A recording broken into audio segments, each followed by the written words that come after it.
golfj.com.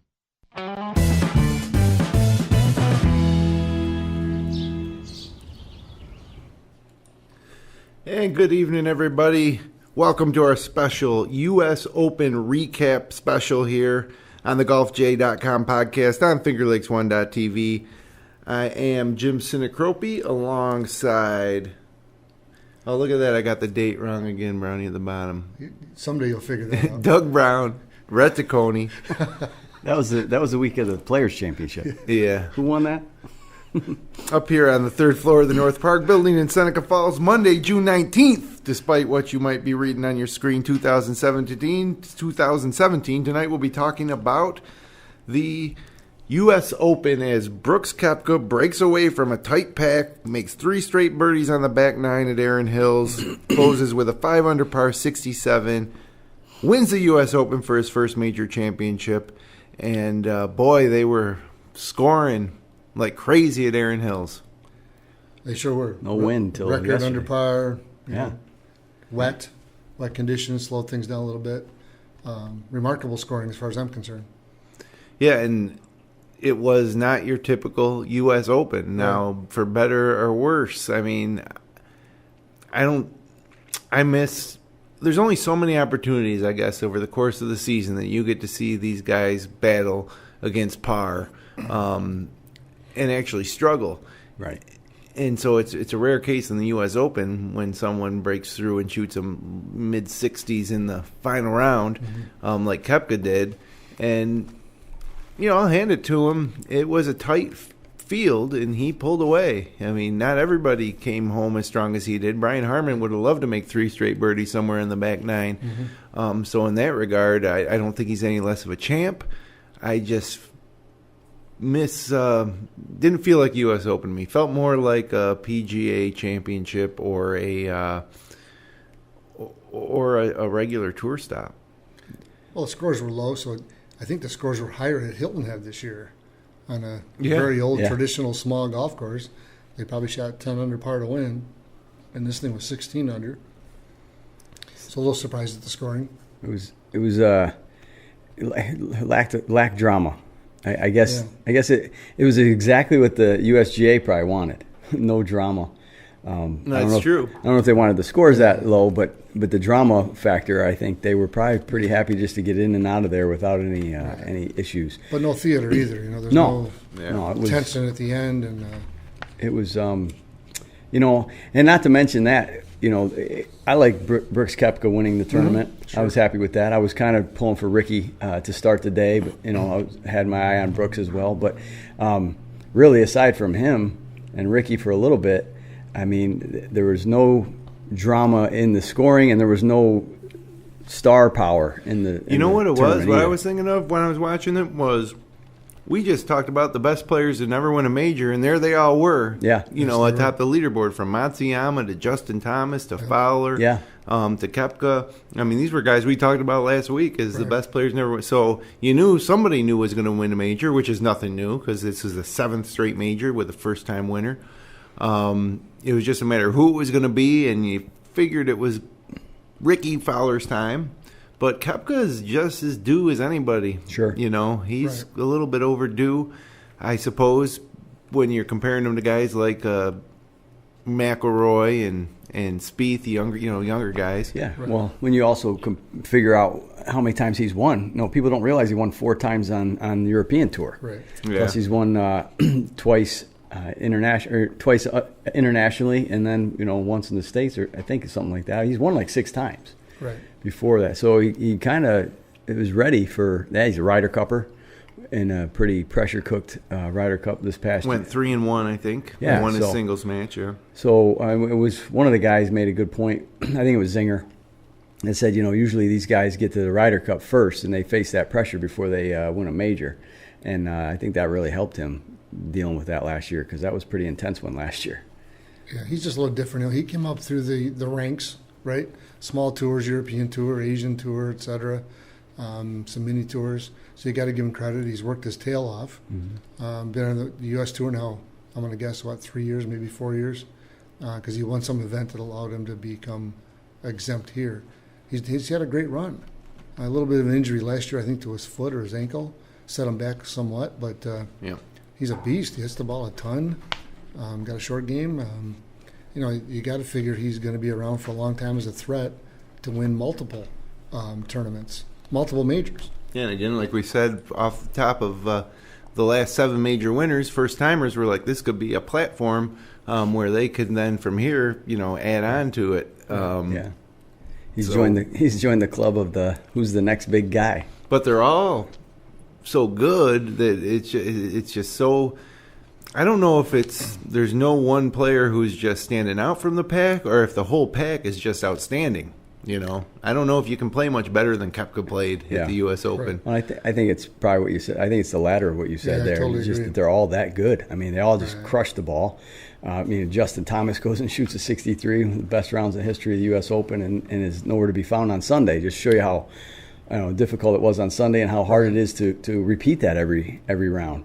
Rickie, kind of blows up a little bit on Saturday or Friday with a 73, and then comes right back into it on Saturday with was he 69 or 68? I think he had on. So I think they're just all really, really good. I think so too. We've talked a lot about the big 3 or the big 5, whichever number you want to throw out. There might be a big 30 or a big 40. Yeah, you get right down to it, because it's a pretty level playing field overall. It's just a matter of who makes a couple shots on the way in. Matsuyama looked pretty good posting the 12 under par. And he's a young, promising player, right? Been around for a little while. And then, Koepka has any kind of a hiccup, he could tie Matsuyama or even lose. I think Matsuyama's camp probably felt good about posting 12. Yeah. With what Koepka had 5 holes to go, I think, at that time. Yeah. And then he goes, birdie, birdie, birdie, and turn out the lights. He's tough. He's tough. And but all those guys are tough. Rickie Fowler, you're right, tough. Justin Thomas, tough. I think there's 30 players that are in that category. But then the difference is Jason Day, McIlroy, and Justin Johnson missed the cut. Right. Tiger Woods never missed any cuts. No. In majors or any tournament for that matter. Right. It was like For the once every longest time. 100 tournaments, he missed a cut. So I think that the players are all better than all the players were who were chasing Tiger back then, but I still don't think any of them are as good as Tiger was back then. Right. No, Tiger in his prime was a shot per round better than the field. What's more fun to watch though? Like, is it more fun to watch these guys doing it, and there's so many of them, or was it more fun to watch Tiger just destroy everybody and win all those majors? I mean, 'cause he was winning so many big tournaments. I mean. Other than when he blew out the field at the Masters, I never really enjoyed a runaway victory by Tiger. I enjoyed it when Bob May was battling with him, or or who was who's the guy? Yang, him down. Just watching guys take him on, that was fun, even though they ultimately mostly ended up losing. But Jason Day, Rory McIlroy, and Dustin Johnson, were each anointed, and Spieth were each anointed as the next coming, and none of them have been able to sustain anything for longer than a stretch. In Spieth's case, it was a really good season, though he did win the Tour Championship. But McIlroy's had been stuck on 5 majors forever. Yeah. Hasn't gotten that Masters. DJ looked like he was set to go. In the last 2 majors, he never saw the weekend, never saw the first round of the Masters, but never saw the weekend here. So I give Dustin Johnson a little bit of a pass, though. He just had a baby. I don't know. I just think that throws you off a little bit. But sure. But still, to miss the cut on that course, the one thing I disliked the most about Erin Hills was how driver. It wasn't much drama off the tee. Mm-mm. I mean, some guys did hit bad shots into the fescue, but guys were able to blast 3-woods out there. They were able to blast drivers out there, and played a lot of irons off the tee, not because they had to, but because the holes were manageable that way, and it just was too easy of a test on the driver. So then it just really came down to the play the rest of the way. Right. And, it was as easy as you'll find in a U.S. Open to hit fairways and greens, I think, on this course. And they were wide. Yeah, and the greens were rolling perfectly, too. They weren't too fast. They weren't too slow. They didn't really have to figure them out, so to speak, on the greens. They weren't, nobody was complaining about them during the week. They were just pure, and like Koepka said last night, they were very puttable, where you could make a lot of putts that, if they were extra fast, like at Oakmont or something like that if you had a 30-footer, you were really nervous about it. Well, if you had a 30-footer out at Erin Hills, they were lining them up to knock them down. Yeah. Well, we're done with this for a little while, though. Next year we go to Shinnecock, and there's a whole the next 5 or 6 years. I think we have traditional U.S. Open courses, so we'll see. What it's like, and it's not like sometimes the conditions were right at places. Like when McIlroy won, he was 16 under at Medina, I think it was. Was that Congressional? Oh yeah, Congressional. So he was 16 under at a Congressional, more traditional type of course. But yeah, the conditions and the conditions here at Erin Hills were soft because it rained, and then the wind never really picked up. Right. They like a soft golf course. They know how far they can fly the ball. And it gives them total control. They haven't got to worry about crazy bounces going into that tall grass.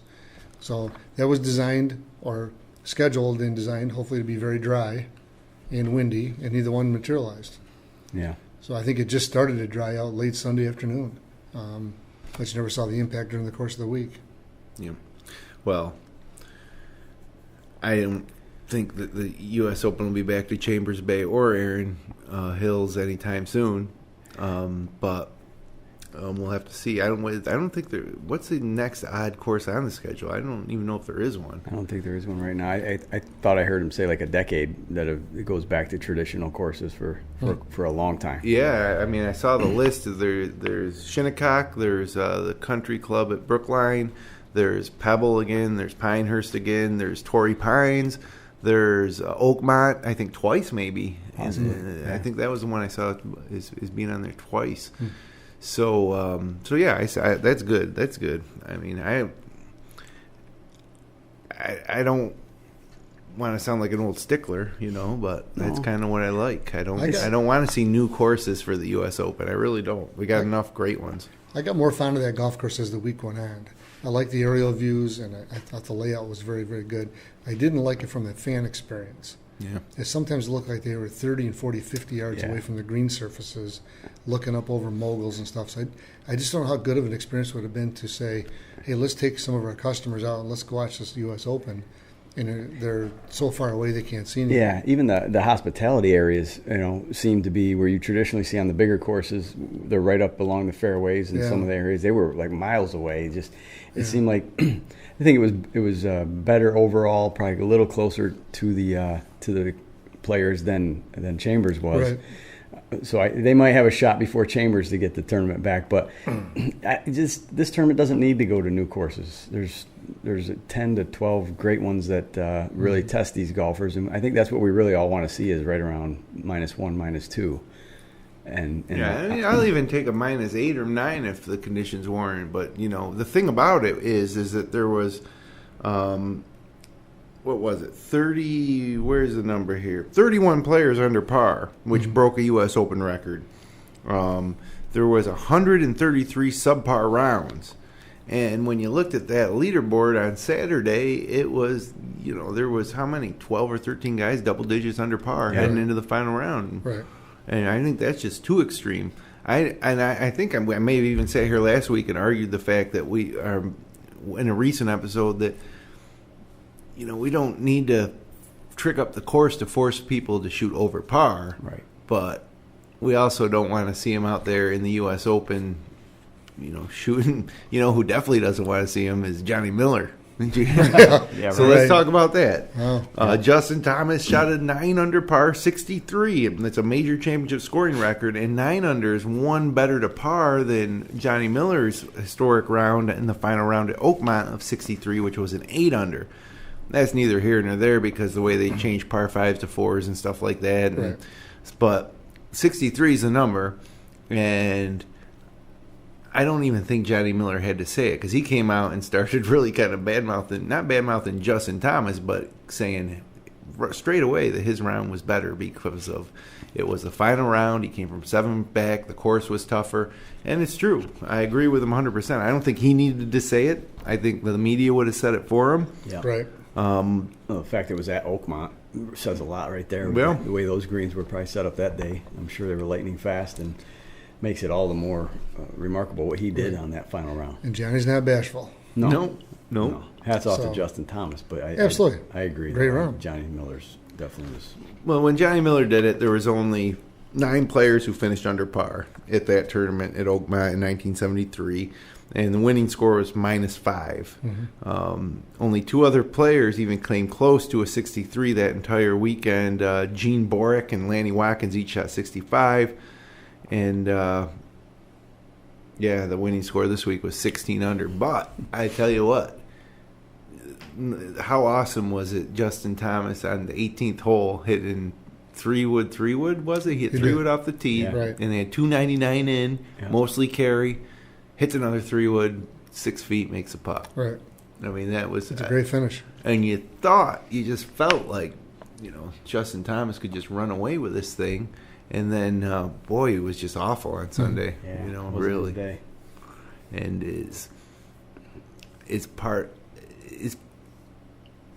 was part of that the major championship pressure, or was it just an off day? It's really tough, and I've done it myself. I've shot a really good round, which for me might be in the low 70s, and then said to myself, I'm coming back here tomorrow or next time I play, and I'm gonna shoot 2 better because I missed that short putt here, and then end up shooting like an 85. Yeah, I mean, you could do that within 12 hours of or 8 hours. Right. You could finish up the later in the day, and like he did, and if you had a morning tee time the next day, if you're just playing, you're thinking, I'm going to keep this rolling, and you sleep on it, and it's nothing works the next morning. More times than not, they have a great round followed up by at least a mediocre round. Yeah. It's amazing the gap. It's not 63, 64. You just don't see that happen. Or 61 in some other events. It's usually what you see. What do you shoot? 63, 75? Yeah, 12 shots higher. 12 shots higher. And that's more typical. There's only 18 holes. Yeah. Right. It's crazy. With everything on the line for him, he needed his first major as much as any of these guys. He's right up there on that list of best players. He shot a 59 before, and he's now shot a 63 in the U.S. Open. Never won a major. So he shot 59 the opening day in Hawaii, and then somebody shot 59 to win a tournament. Which one's better on the final round? That's really kind of the Johnny Miller argument. Right. Well, I shot 63 to win. Right. So the 63 is going to get beaten before long, because lately there's been more and more 63s that have been played and turned in. Sooner or later, they're going to break that barrier. Yeah, maybe not in the U.S. Open. Maybe it'll be at Augusta. Yeah. Maybe it'll be at the Open or PGA. And these guys are hitting about 385 yards or whatever with a driver and 300-yard 3 woods. Eventually, somebody's going to put that together, and it's going to be a 1 or 2 shot. They're going to break it by a shot or 2 pretty quick. So, to me, just talk about how far these guys are hitting it. Everybody's hitting it, Even the shorter hitters hit the ball. Yeah, Harmon was still hitting it well over 300. So I think that what the USJ's been doing in recent years is just stretching out the course to push almost 8,000 yards. But I don't know if that's the answer. I think it's tighter fairways. If they want to bomb one out there 330, 340, then there's got to be some risk to it. Yeah. Right. And it's still, I think, an advantage for these longer hitters to be able to say, okay, I'm just going to hit a 4-iron off the tee, because they can hit their 4-iron 260. Yeah. Right. Yeah, Harmon said that too at the end after the round. He said, you can stretch these out all you want, but if those fairways are that wide and we're hitting it this far, it's not going to matter. Yeah. Right. Most of the courses will be obsolete. Yeah. So they got to make some changes. It becomes difficult to relate to that type of golf. Right. Which, again, I just would like to see little tighter fairways. Like when in Oakmont, when Johnny Miller shot that 63, the fairways were between 23 and 28 yards wide, and here they were between 45 and 65 yards wide. Right. It's just a big difference, and it just opens it up for the guys just to let it rip. I was what was it, the 09 at Bethpage when Glover won? I remember sitting on the tee box at, I think it was the 18th hole. It was the 18th hole, and the landing area for their drives on that hole couldn't have been more than 15 to 20 yards wide. And someone weren't even hitting driver just because they didn't want to spray it. It just goes to show you some of these courses where they open this up, but how narrow and how much of a shot making course it is when they do that instead of the length. They don't need to make it longer. They need to tighten it up and make them really think about where they're hitting these balls. I mean, you give a 70-yard wide fairway and they're just bombing it out there. And Koepka, what it was, on 17 or 18, he hit it like 420. Right. Just imagine that. Yeah. Well, there's 680-yard par 3 or par 5. They're getting there in 2. Yeah. 680, 675, whatever it was. It's so 670 yards would be, just for those of us locally that are familiar with like St. Louis Country Club, it would be like a par 5 starting at the blue tees on 6 and ending on the green on 7, right? Darn close. You're absolutely right. And they're not getting there twice in 2 shots. Yeah. 2 shots. Yeah, that's crazy. A long way. Or hitting a 420-yard drive would knock it over the first green at Seneca Falls Country Club, the second green at Seneca Falls Country Club, but would put you down there about 50 yards out on 4, maybe 40. Yeah. It would knock you on the green, over the green on 5, on the green on 8. I mean, come on. It's a long, long ways. Yeah. Well, all right, so what else do we got here? Oh, I got to tell you guys what happened to me, and I don't know if I should even be on here talking about the U.S. Open, because I'm sitting there watching the final round, and I watched all week, and I got home from the Father's Day barbecue before the leaders teed off, and I sat down and was prepared to watch it all. And then about the time that Koepka got to the, I think it was the 10th hole, power goes out in Seneca Falls. Big thunderstorm rolls through, power goes out. So I, waited 10, 15 minutes, still nothing, and I couldn't believe it. So I figured I'd get in the car maybe and drive. And I saw that there were parts of town that had it on, but I didn't want to leave home and go watch somewhere, so I just assumed it would come back on, but it never came on. So I watched the Open by refreshing, the leaderboard on my phone. And it worked out okay, because I saw Koepka made a birdie, Koepka made another birdie, Koepka made another birdie. It was pretty much over. But I missed all. I actually fell asleep around 9 o'clock, 9:30 for the night, and didn't watch any of the live from the Open stuff that I love to watch. I woke up at 4:30 in the morning and caught a replay of it, and then watched Morning Drive. Right. But very disappointing for me. Well, the most disappointing part for you then was that you missed Koepka's girlfriend. Well, there were pictures on social media, but Miss Jenna. But of course, that could segue to the next topic, which would be Fox's coverage, because the most glaring mistake was Joe Buck misidentifying Brooks Koepka's girlfriend as his ex-girlfriend, Becky Edwards. And Brad Faxon had to, correct him, and that's not good, especially when you know this guy's going to win. Yeah. Send somebody out to get Get the names. Find that out. So, and that's I mean, she's a. It's rubbing it into old Becky Edwards a little bit, That too. But I mean, you should have known who she was. I mean, she did star in the Attack of the 50-Foot Cheerleader. I mean, come on. Yeah, she's got a few movie credits. You gotta be up on your. She was Miss Teen Georgia in 2007, I think, or something like that. You guys have done some research here. I'm getting concerned. As soon as this thing went south for a Fox, I was checking online. I'm like, who is this girl? I'm scared here. I'm gonna have to check in on that 50-Foot Cheerleader movie, see if it's worth anything. But what about Fox as a whole? There's some things I liked and some things I didn't like. And the one thing I liked, I really like how they do the shot tracer. Yeah, I like absolutely. how they identify the flag and show the you can. It's just makes it easier to follow. Yeah. Usually when you're watching guys hit a shot, you're relying on what the announcers say or what the golfer's reaction is, right, because you can't follow the ball on TV. Right. So if the announcer says, "Oh, it's right at it," you know it's going to be a good shot. But here, you actually saw it in real time, and I thought that was pretty cool. It always let you know how far the pin was from the golfer right there on the screen. I thought that was some of the good stuff. Some of the announcing I wasn't a huge fan of. Even Azinger, at times, looked like he was reading something in front of him. It didn't look natural. I like Brad Faxon, but I don't love him as an announcer, I guess. Maybe we've been so trained from NBC and CBS. You know, with CBS, I think the Masters brings a lot of that, and then they also have quite a few of the big tournaments. So you've gotten used to them, and their whole thing is to me is classy. You know, it's not controversial. It's not loud and in your face. It's just it's just well put together, and I think we're all accustomed to them. And I think with NBC and the Golf Channel, you know, you've got Johnny Miller, who is somewhat controversial, to say the least, when he's in there, but you know, is more in your face, and there's more stories when it usually has them involved. I just think these guys are so vanilla.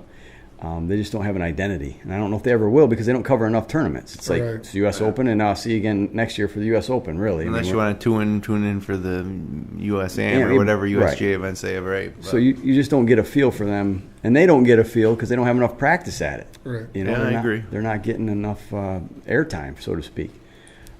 They do the technical stuff well. I just think they don't get enough work as announcers. Yeah, their technology is probably better than anybody's. I thought they did a better job. This is year 3. Right. You know, they've improved from Chambers Bay. They got a ways to go yet, because it's still kind of choppy, and it's like a football game or a NASCAR race or whatever. But I love the split screen with the shot tracker. I'm surprised others haven't followed suit with that on every shot, because it's great for the spectator watching on TV. Yeah, you can tell right away it's going right, it's going left. It's no, that's something that should have been around. I mean, it's been around for a long time, just hasn't been utilized. They don't utilize it right. So maybe the others don't want to, because they don't want to feel the minute they start copying something Fox is doing, it's like admitting that they weren't doing as good a job, so they can take that road. It's like, we don't want to turn it into a video game. Right. But honestly, it's fun to watch.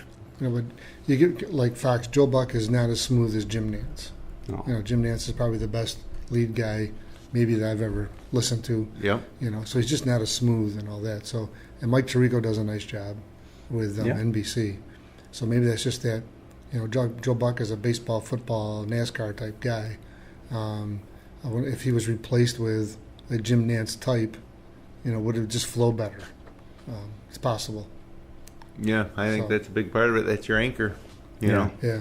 I think they kept waiting for Azinger to bail him out, and I think that kind of made it harder on him to be the natural guy. Like when he was with ABC, and it was when they were covering the Open, and it was actually him and Faldo and Tirico, I think, all three of them at one time. All right. Yeah. They worked, you know, and Azinger just said what he wanted to say. He didn't have to be the guy they were relying on to come up with something every time. He kind of just filled in. Him and Faldo played off of each other, and Tirico was so smooth. And there's a camaraderie too, right? When you get these groups on NBC and CBS, and that lends to your point about them doing more events. You're on the road together a lot more. You become buddies. You bust each other a little bit. Right. But there's a camaraderie, and you know, I just didn't feel that camaraderie, you know, from the Fox announcers. And I one not to bash him, but Curtis Strange was not. I mean, he's the worst. I mean, to have him doing the interview at the end with Brooks Koepka, I was like, could this be the driest interview ever?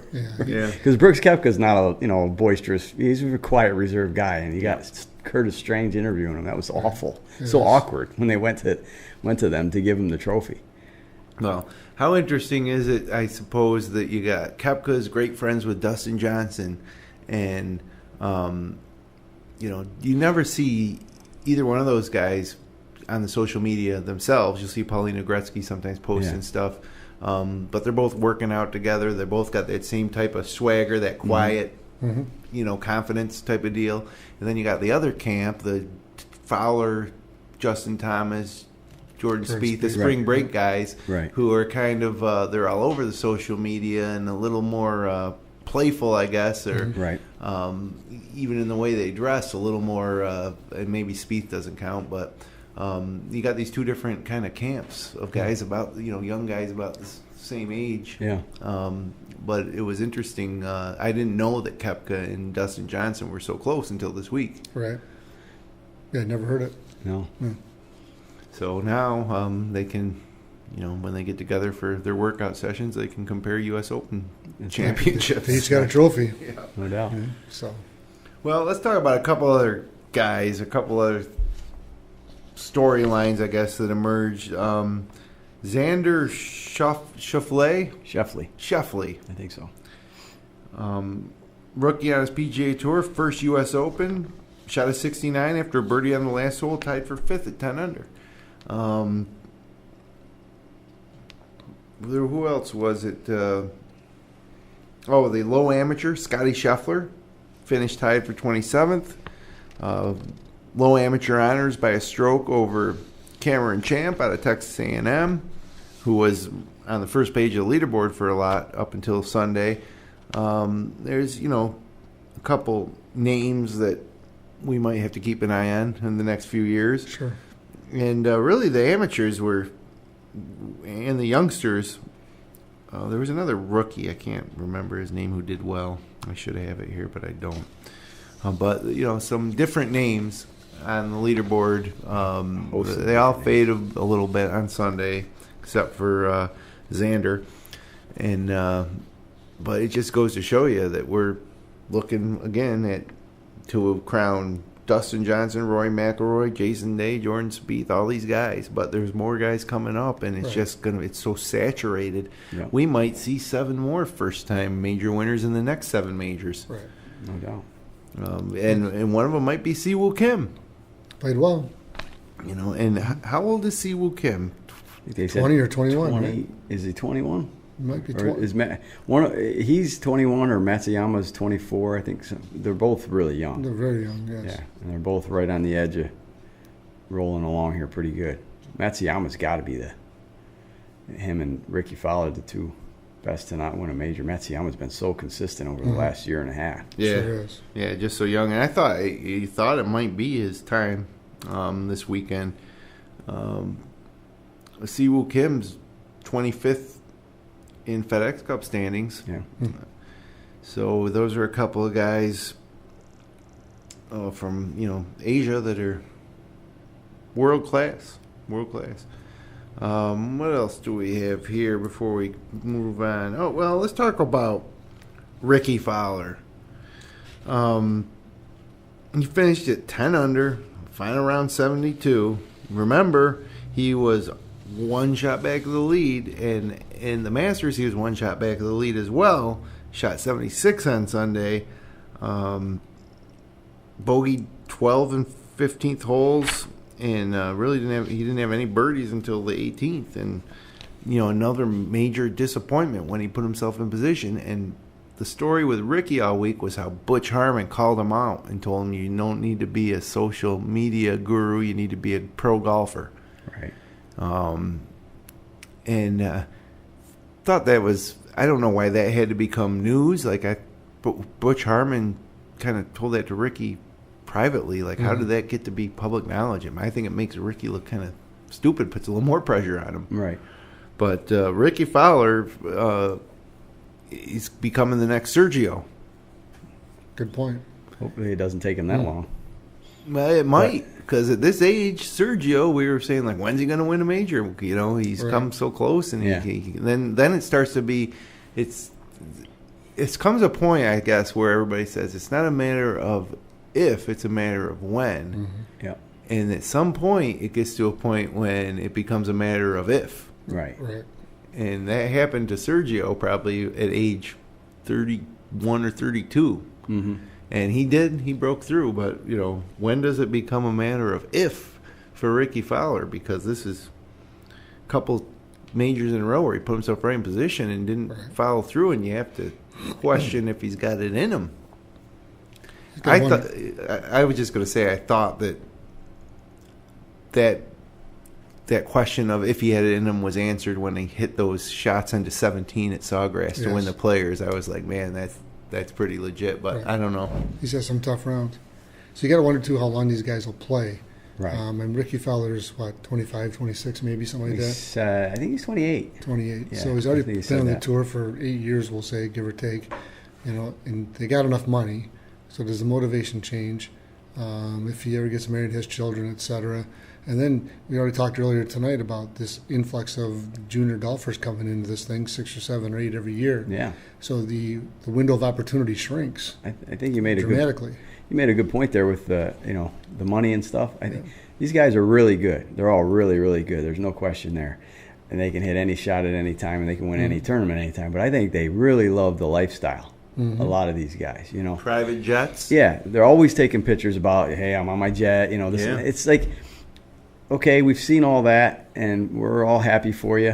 God bless you. You got the talent to do that, and you're going to make that money. But it just seems like they don't have, not that they don't have the drive, but they definitely don't have Tiger's drive or Ernie's drive or VJ's drive. Like when they, back then, they were making big money too, but it started with Tiger. But I just think they really love the lifestyle so much that it gets in the way of them just dominating, and then one of them stepping away from everyone else. Well, Justin Thomas is a perfect example.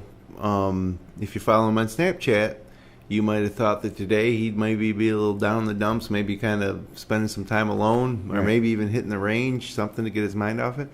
He was stopping in New York City to film a Citibank commercial, and he was having a great time with it on Snapchat, and then he'll be off to Hartford, to compete in the Travelers. Right, for another $1.2 million check. Yeah, and he was just, he was the man to beat. He wasn't the third-round leader. Harman was, but, he was the third-round leader in everybody's mind. It was his tournament to lose at that point after coming out with a 63. And I don't know. It didn't seem to bother him too much because what was really at stake? Nothing monetary. Yeah, true. They're not fighting for their card. They're not worried about being top 125 on the money list. Right. Things like that. Every one of them's making millions upon millions. They're future Hall of Fame moments as well, and you need those wins to get the points or the credentials to get in the Hall of Fame. Even though I know it's 25 years away from these guys, but you got to get a couple of them now, because just being on a Ryder Cup team doesn't give you any enshrinement later on. Right. So, and again, that window of opportunity I think shrinks dramatically with so many good players. These guys get hot for 2 or 3 weeks and then they fade away. And if they time it right, they're going to win a major. But again, there's a bunch of young guys coming in all the time, and we always identified a bunch of people who are already very good and that haven't won an event or a major yet. So, there's only 4 a year. Yeah, that's all there is. And if you get to play in, say, 45 or 50 of them, you've had a pretty darn good career. Yeah, that's 10, 12 years. Then when do you stop playing? So I think I might be more disappointed right now if I was Justin Thomas. I still might have to go shoot this video because I'm probably committed to doing it. Sure. But I might be a little more subdued. I wouldn't be so much about the Snapchat. Right, getting it out there. That's to me. Maybe everybody should tell what Butch Harmon said is, let's put this stuff away and let's get after what we got to get after. You always got time to party, whatever you want to call it, afterwards. Right? It's all their branding thing. It's all the branding thing. They think they got to have a brand now instead of just going playing golf and earning money and putting. Well, how do you develop a brand? You got to be successful. Yeah. Right? Yeah. So. Well, they don't even have to be successful anymore. That's the thing. Well, they have to have moderate success, and then they can ride that brand out. So they have to have some success, but it's who's to say, like we're sitting here and saying that. Rickie Fowler shouldn't be on social media, or Justin Thomas should have been upset. Who's to say? They can do whatever they want, right? Right. If it doesn't bother, if it really doesn't bother Justin Thomas that he had a chance to win the U.S. Open, and he was like, it would have been great to win, but hey, I'm going to go shoot the Citibank commercial, and then I'm going to hop on the jet to Hartford and go, play in a Pro-Am and stay in a nice hotel. Whatever. It's a great lifestyle, and I can see why these players of this generation would not be as fazed by a major disappointment in the same way, in the mid-'80s that even a guy like Greg Norman might have been after Larry Mize chipped in, or, some of the guys from, when the purses were smaller. It's not wrong what they're doing. They're not hurting anybody, for sure. I just don't think we'll ever see the dominance that we saw in the past, or even go back just as far as when Adam Scott blew the British Open coming down with four shot lead with 4 to play. How disappointed he was. he and Justin Rose and a couple of those guys and Snedeker are probably the last of that group that really isn't on social media as much or at all. Mickelson's another one. And I think that's like the last group moving on that aren't doing it this way. So I think you're going to see these guys all the time now, or and the next guy and the next guy coming up. They're going to be the same way, and they're going to win a lot of tournaments, make a lot of money, but might only ever win one major. Right. Like the Rory McIlroy of the world. I think he, to me, has probably got the most talent in his body of any of them. But he's been sidetracked a little bit, and not necessarily social media-wise or that stuff, but just injuries and things like that. I think he might be the last of those that we thought and could have really, really dominated. Maybe he will still. Yeah, there's got to be something wrong there with the way he's missing these cuts in these majors and other tournaments as well. And I got a rib injury, a back injury, etc. So he's got to make some changes. A lot of different personalities out there. Yeah, but you're right. I guess whatever they do to get over it is their choice. Yeah. Somebody wants to go out and kick the doors in on their car, it's their choice. You want to go out and jump on a plane and go to the Bahamas, it's your choice.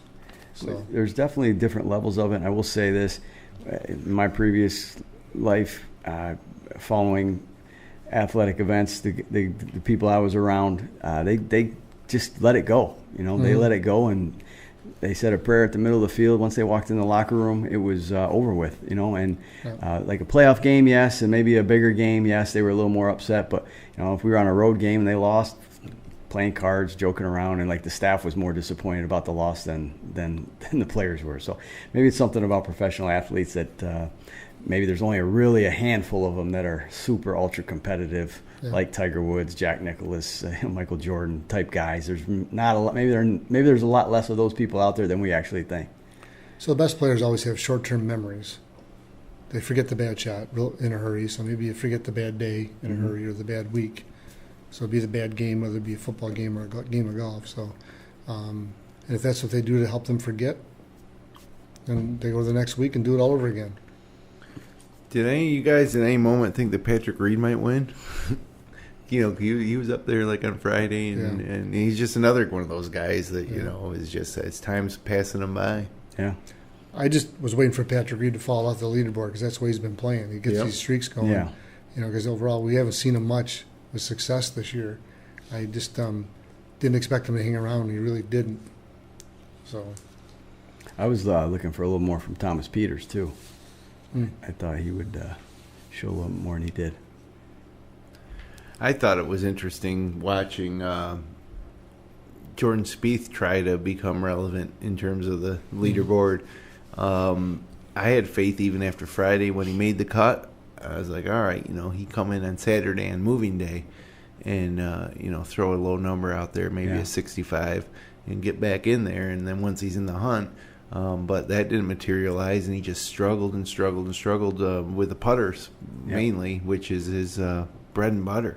Right. Which it has been, but it hasn't been of late. Not for a while. And it makes me wonder, putting's one of those things when you putt like Jordan Spieth did during his season of success. Yep. Once you kind of lose that magic, you never get it back. You're always trying to get it back. It's just... He made everything during that time frame. Yeah. Everything went his way. And always seems agitated and not confident. And whining about some bad luck or something. Yeah. He tends to do that. Tends to talk to Michael Greller, his caddy, quite a bit. And again, and I drafted him for my fantasy golf league this year, and I picked him this week. I think last week's show I picked him to win. I picked him in my DraftKings teams and stuff, and I think it might be a false. He might be a false idol. I think when he's not a first round pick. Yeah, right. Yeah, you see how great he was, and you're like, and how young he was. But he doesn't hit it as far. He's a great iron player, and the putting.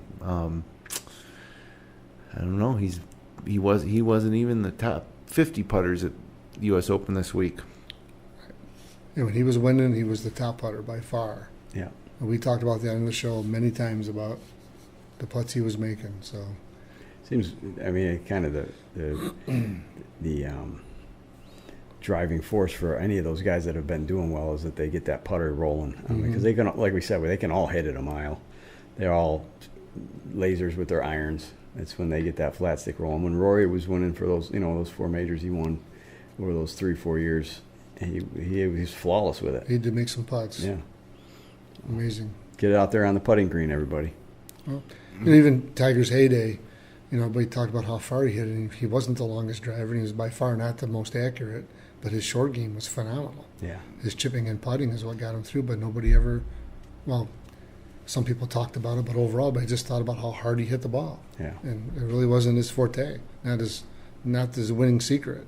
No, the secret was making 20-foot par putts, over and over again. Just when you think Tiger's out of it, he saves himself by rolling in a 25-footer or chipping one in. And think about Rocco Media standing on the sidelines at Torrey Pines and watched him make that putt on 18 to go to the 18-hole playoff. Yeah. And Rocco said, I knew he'd make it. And Rocco wasn't fabricating that statement. No. And I think we all knew he'd make it. Yeah. That's what he did. Yeah. It's like the hole was bigger for him or something. Sure was. So, U.S. Open's in the book, halfway through the major season already. Now we turn our back to the regular tour, and it's going to be TPC River Highlands this week. The Travelers, a modest 6,841-yard par 70, and they've been playing golf at River Highlands dating back to 1928, or at least on the land that River Highlands is on. More of a traditional U.S. Open type of layout, or I shouldn't say it's not necessarily U.S. Open-like, but it's a more traditional northeastern course. Stark contrast to what we saw at Erin Hills. The 15th through 17th hole play around a lake, which is a pretty exciting finish. You can see across to the other holes. And speaking of low scores, it was the site of Jim Furyk's 58 when he made 10 birdies and holed out for eagle.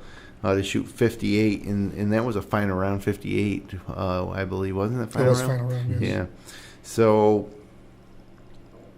of course, he didn't win that tournament. Russell Knox won. Shoot 58 and lose.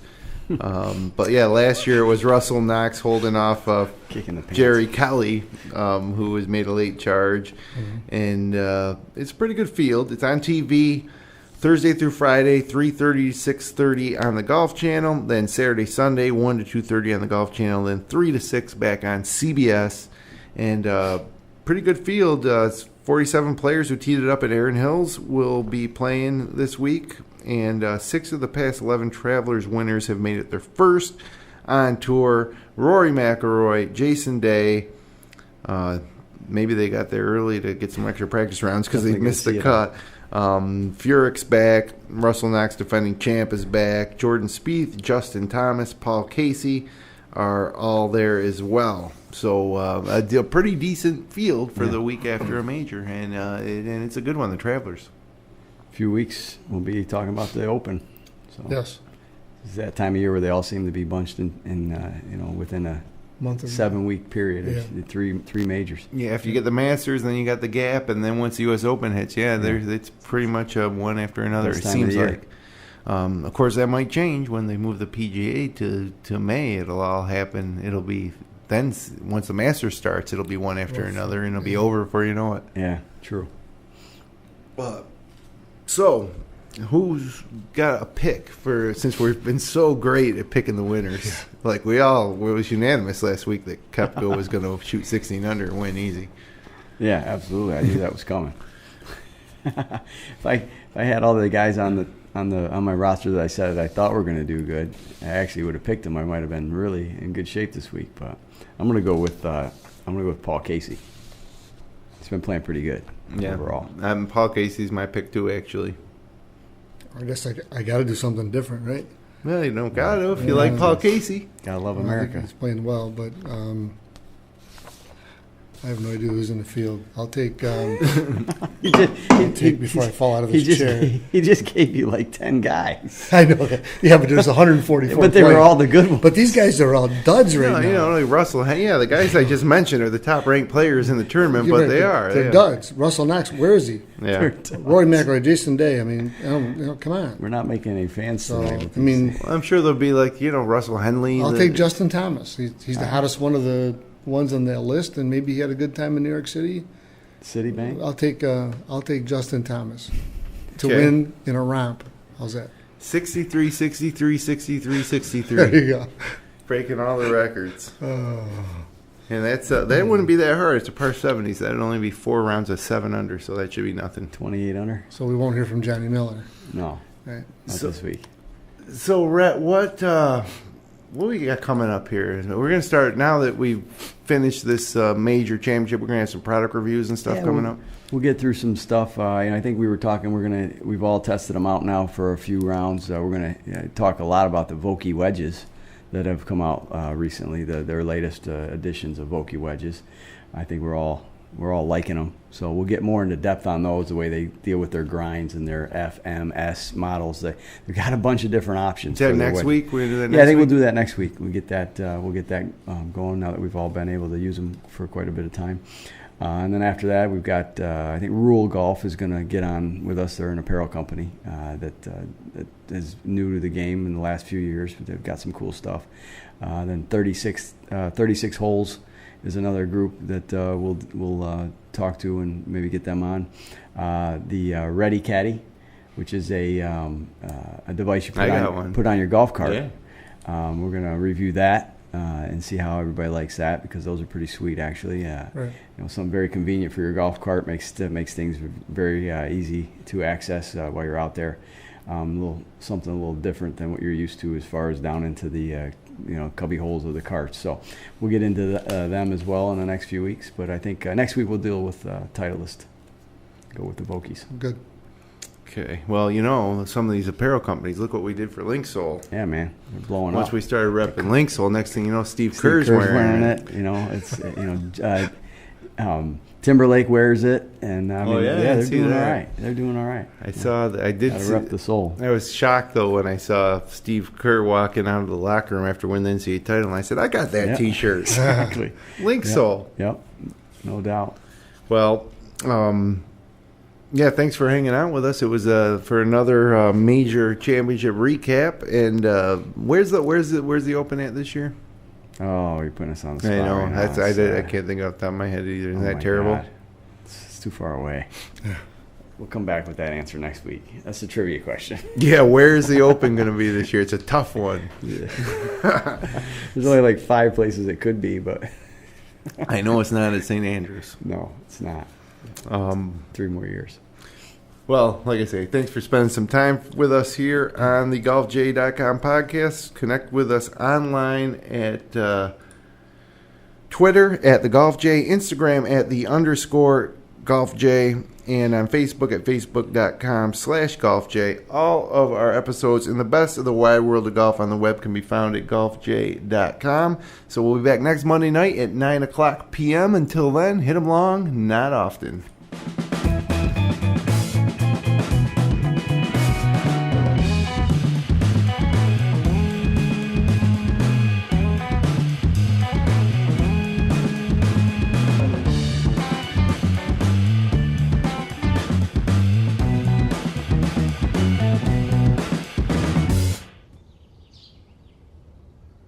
GolfJ.com